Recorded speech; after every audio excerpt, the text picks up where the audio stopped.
Mabago sa inyo mga kapuso, nakatutok pa rin kayo sa eleksyon 2004. Walang kaparis po yan, walang kinikilingan, walang pinoprotektahang paghatid sa inyo na mga bago at pinakahuling pangyayari sa eleksyon ngayong taon. Eksakto po, alas 6:06 na ng umaga. Ako naman, Arnold Glavio. Good morning po mga kapuso. Gising-gising na naman. Ako si Vicky Morales. Kaakibat po namin sa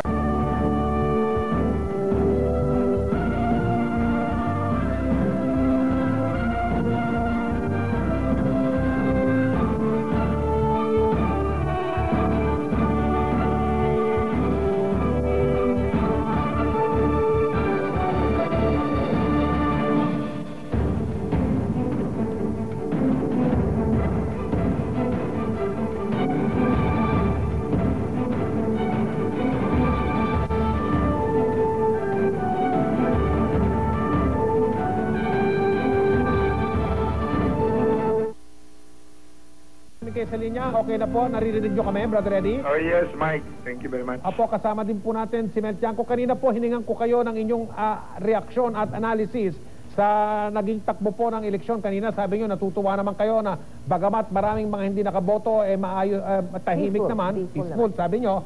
At ngayon po, yung inyong analysis ng tinatakbo po ng bilangan ng boto, Brother Eddie, yung tanong ni Mel, kung saan napapakita na kayo po ikalamang.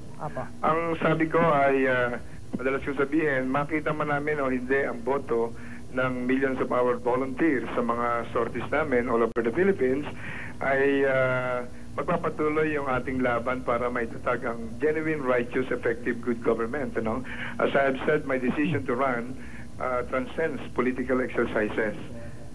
Kaya tuloy ang laban nitong Bangon Pilipinas National Renewal Movement para yung pangarap ng mga Pilipino someday somehow ay magkaroon ng katuparan na magkaroon ng isang genuine good government. Pero Brother Eddie, dito po sa eleksyon, you still optimistic that you can still make it? Well, I just don't know. Kasi maraming mga sa Luzon, Visayas at Mindanao, maraming text camp sa amin. Hindi makita yung mga boto. Diyan pa ang mga political sorties namin, pero hindi makita. So, kaya we have to wait. So, yeah, ang tingin ninyo, may chance pa kayong manalo kahit na nasa panglima kayo? Well, mahirap din sabihin yan dahil kung totoo yung mayroong mga tinatawag na special project operations, kung totoo yan, it remains to be seen. So, we are waiting for the reports of our volunteers all over the country. I guess you believe in miracles, don't you?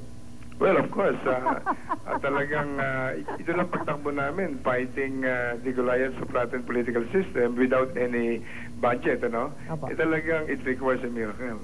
Brother Eddie, maraming salamat po sa inyo. Thank you rin, at pasalamat lang ako sa lahat ng mga volunteers all over the country na nagkaroon ng passion for God and for country. God bless you all and God bless the Philippines. And God bless you too. Marami pong salamat, Brother Eddie. Sa puntong ito, mga kapuso, pupunta po tayo sa iba't ibang mga live remote sites po ng eleksyon. Unahin natin ang tungkol naman. Pictures of that right now.